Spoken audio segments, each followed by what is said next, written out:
Assalamualaikum warahmatullahi wabarakatuh dan salam sejahtera. Salam pipi-pipi buat semua yang menonton video saya pada kali ini. Dan sesi kali ini saya akan berkongsi tentang STPM.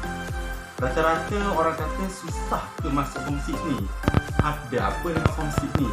Apa itu STPM? Jadi saya hadirkan kepada seluruh yang menonton video saya pada kali ini seorang sahabat saya, iaitu saudara Muhammad Syazwan, untuk berkongsi dengan anda semua mengenai STPM. Sebelum kita pergi lebih jauh lagi, ayo kita berkenalan bersama. Okey. Bismillahirrahmanirrahim. Nama saya Muhammad Syazwan bin Ahmad, pelajar STPM bagi tahun 2013.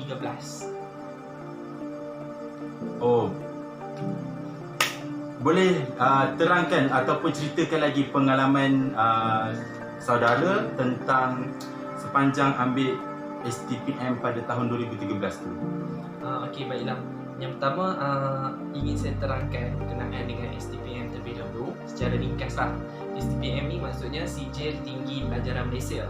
Salah satu sistem yang mana pelajar akan pilih selain daripada asasi, matrikulasi ataupun diploma sebagai persediaan sebelum masuk ke universiti. Okey, itu serba sedikit tentang apa itu STPM.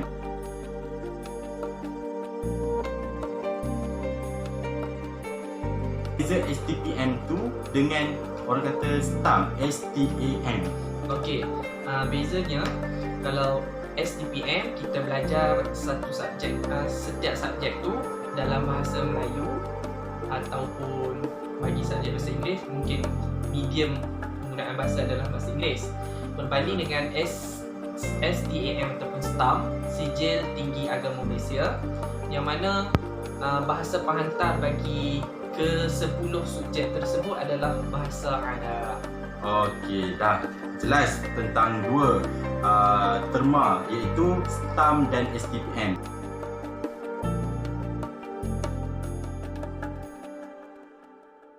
Jadi adakah kedua-dua sijil STPM dan STAM ini valid untuk mendapat pekerjaan di luar sana?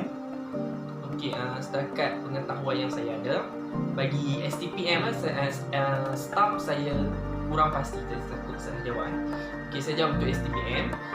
Sekiranya kita memohon suatu pekerjaan, contohnya di bawah sistem SPA, dan dengan menggunakan sijil STPM, kedudukan ataupun taraf STPM itu sama seperti diploma. Okey, baik. Dan soalan saya yang seterusnya,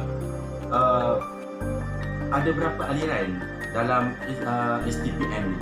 Okey, aliran dalam STPM, yang ni saya bagi gambaran secara umum. Ada dua aliran. Okey, yang pertama adalah aliran sains, yang kedua adalah aliran kemanusiaan ataupun sains sosial. Dan dalam pecahan dua aliran ni, subjek yang ditawarkan di dalam aliran sains sosial ataupun sains kemanusiaan lebih banyak berbanding dengan sains ni. Okey. Ada lagi nak tambah? Yang tu saja, sebab kedua-dua ni boleh dikatakan merupakan aliran dominan yang dipilih oleh pelajar. Okey.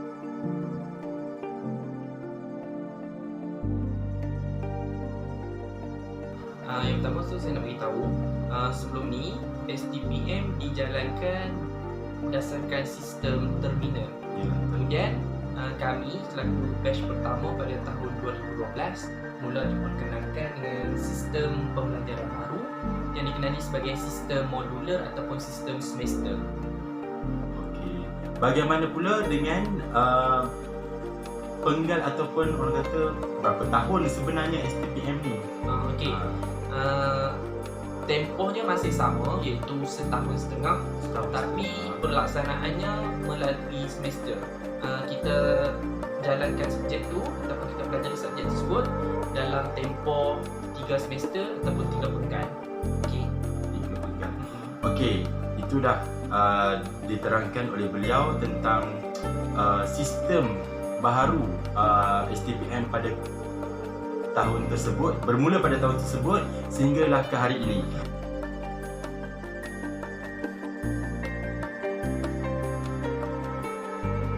Jadi bagaimana pula dengan sistem pentaksiran?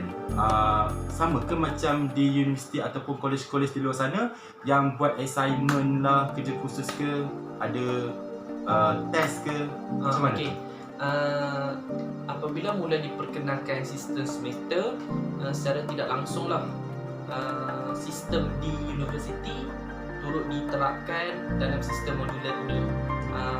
Maknanya pentaksiran STPM selain daripada peperiksaan bertulis yang dijalankan secara semester, kita juga ada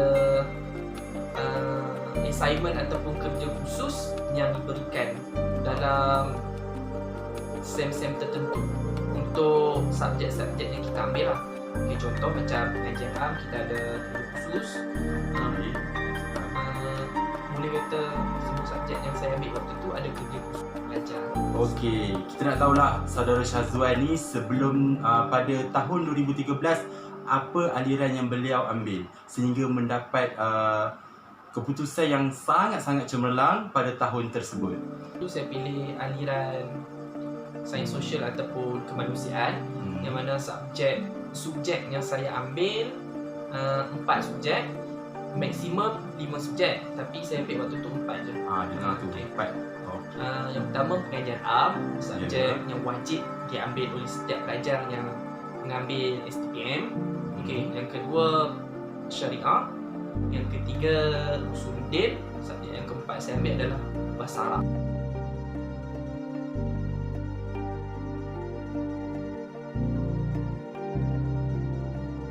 Okeylah, baiklah, kita dengar lebih mendalam lagi tentang pengalaman saudara Syazwan mengambil STPM selama 1 tahun setengah.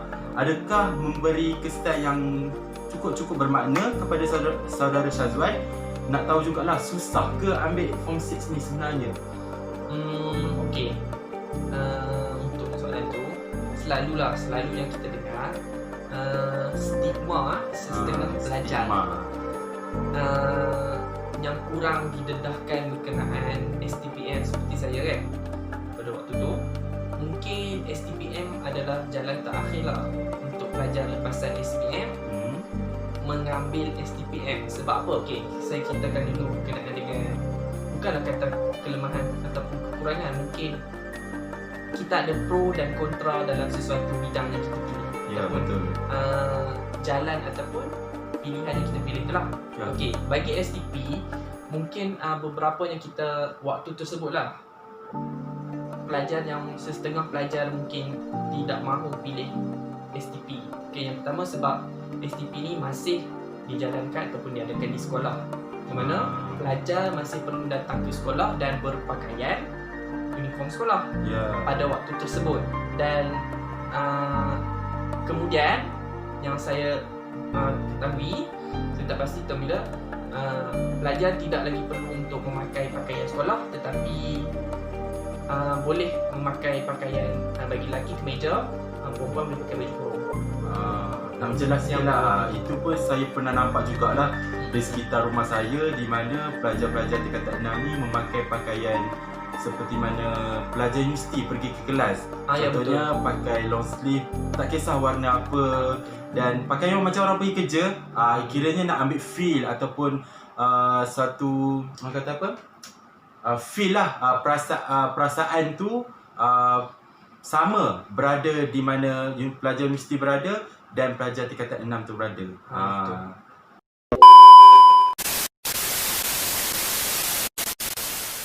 Sudah tentulah apabila kita menjalani ataupun mengambil subjek STPM ataupun memilih aliran STPM, sudah tentulah kita terikat dengan peraturan-peraturan sekolah, yang mana mungkin di peringkat ini pelajar sedikitlah memberontak ataupun mungkin merasakan tidak mahu lagi berada di sekolah kerana mereka akan terikat dengan sistem ataupun disiplin di sekolah.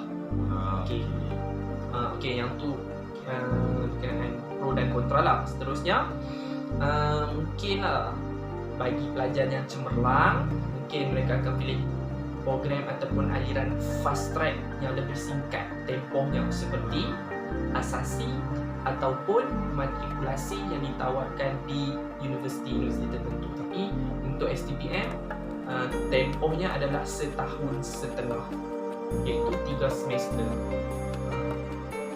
Itu mungkin untuk pro dan kontra. Okay.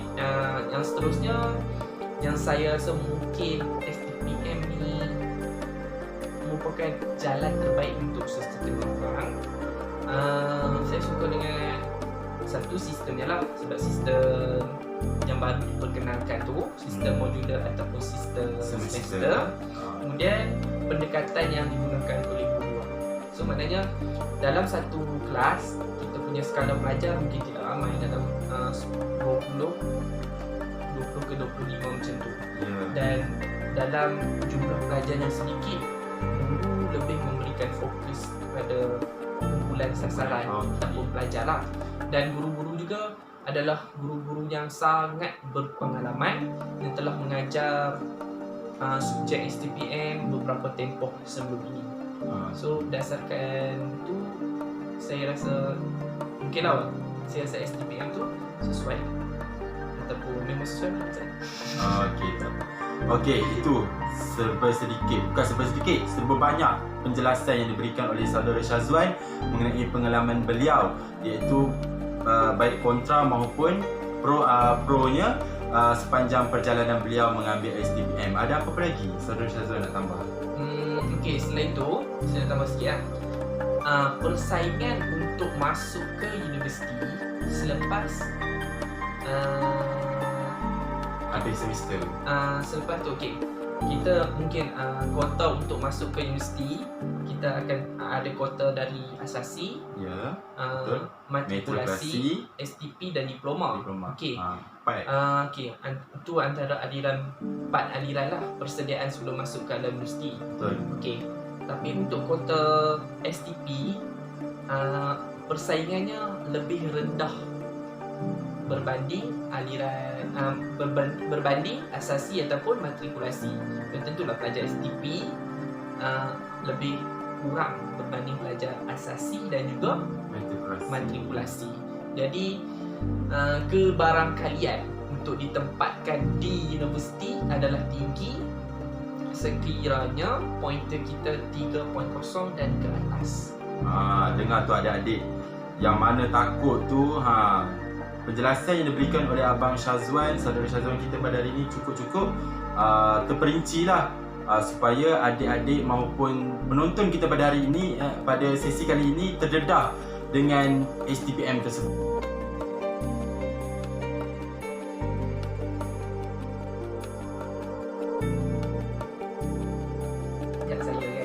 Okey, kita dengar nasihat daripada saudara Syazwan. Yang pertama ni, apabila kita pilih aliran mana pun sebelum kita melangkah ke universiti, sama ada matrikulasi, asasi, STP ataupun diploma, perkara pertama yang perlu kita sematkan ataupun set dalam fikiran kita adalah sikap untuk menghadapi aliran tersebut. Setiap aliran yang kita pilih tu sebab STP mesti ada pro dan kontra, tapi untuk menangani yang ni susah ke, yang ni senang ke, yang ni okey ke, yang ni cepat ke, yang tu bergantung kepada sikap kita untuk berinteraksi dengan aliran tersebut. Kalau kita dah set kata susah, aliran yang mungkin fast track 1 tahun pun mungkin kita tak boleh tempuh. Tapi kalau kita setkan setiap aliran ni ada kebaikan dan ada kelemahan, maka mungkinlah dipermudahkan laluan sebelum kita nak masuk ke universiti. Okey, itu sedikit pesanan kepada adik-adik di luar sana yang rasa gusar ataupun gugup, aku ni nak ambil form 6 ke, aku ni nak masuk mana, nak masuk ni ke, masuk college ke. Jadi diharapkan dengan penjelasan diberikan oleh saudara Syazwan pada kali ini dapat membuka mata dan ruang serta peluang kepada adik-adik untuk memasuki ke alam tingkatan 6 ataupun mana-mana sekalipun lah tempat adik nak belajar, ada tuju adik pada masa akan datang. Dan sedikit pesanan ataupun harapan Abang Syazwan kepada adik-adik yang bakal menempuh alam persekolahan ataupun alam tingkatan 6 pra universiti yang akan datang ni. Okey, pesanan saya belajar dan fokus terhadap aliran yang kita pilih Ya, dan berilah kata apa? lebih baik. Sehabis baik terhadap subjek-subjek yang kita pilih tu. Ya. Supaya jika kita dapat keputusan yang cemerlang, kebarangkalian untuk kita mendapat tajaan ataupun beasiswa daripada Jabatan Pengetahuan JPA lebih tinggi ataupun mudah lah. Berdasarkan INGK STPM. Okey.